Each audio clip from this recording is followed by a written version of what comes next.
और ब्रेक के बाद आज की एक और बड़ी खबर। प्रधानमंत्री नरेंद्र मोदी इस समय थाईलैंड के दौरे पर हैं। बैंकॉक पहुंचने पर पीएम मोदी का जोरदार तरीके से आज स्वागत किया गया। दोनों देशों के बीच आज शिष्टमंडल स्तर की बातचीत हुई, जिसके बाद 6 अलग अलग क्षेत्रों में समझौते भी हुए हैं। पीएम मोदी कल बिम्स्टेक सम्मेलन में हिस्सा लेंगे, तो कई अन्य देशों के नेताओं के साथ भी प्रधानमंत्री का मुलाकात होना संभावित है।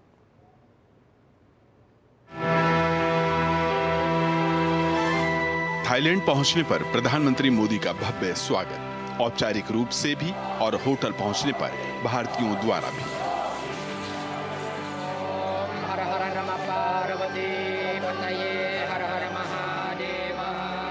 उसके बाद गवर्नमेंट हाउस पहुंचने पर थाईलैंड की प्रधानमंत्री पाइटोंगटोर्न चिनवाट ने गर्मजोशी के साथ प्रधानमंत्री मोदी का अभिवादन किया।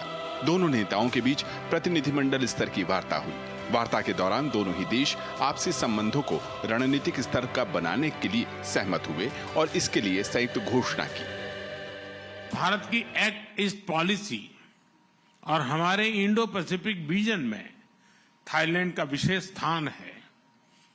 आज हमने अपने संबंधों को स्ट्रेटेजिक पार्टनरशिप का रूप देने का निर्णय लिया है। सुरक्षा एजेंसियों के बीच स्ट्रेटेजिक डायलॉग स्थापित करने पर भी चर्चा की। साइबर क्राइम के शिकार भारतीयों को वापस भारत भेजने में थाईलैंड सरकार से मिले सहयोग के लिए हमने थाईलैंड सरकार का आभार प्रकट किया।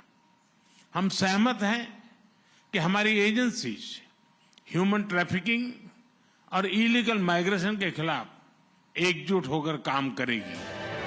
दोनों देशों के बीच कुल 6 समझौता ज्ञापन पर हस्ताक्षर हुए। रणनीतिक साझेदारी के अलावा डिजिटल और फिनटेक क्षेत्र में सहयोग बढ़ाने, सूक्ष्म और लघु उद्योग की समृद्धि की दिशा में सहयोग, हैंडलूम और हैंडीक्राफ्ट के साथ भारत के पूर्वोत्तर राज्यों के बीच पर्यटन, शिक्षा को लेकर सहयोग और ऐतिहासिक स्थलों को लेकर भी समझौता ज्ञापन हुआ।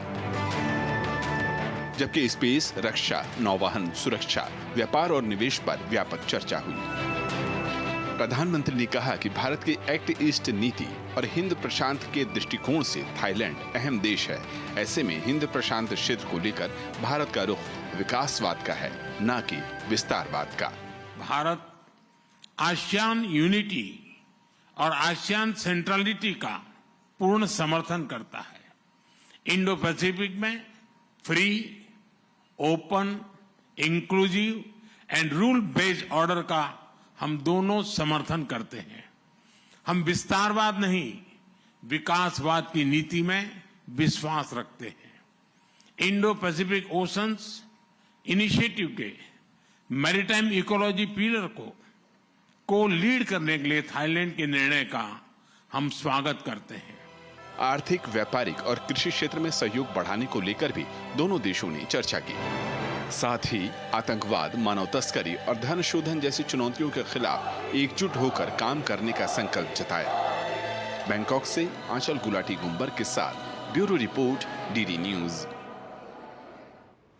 और बैंकॉक में भारत और थाईलैंड के बीच सांस्कृतिक संबंधों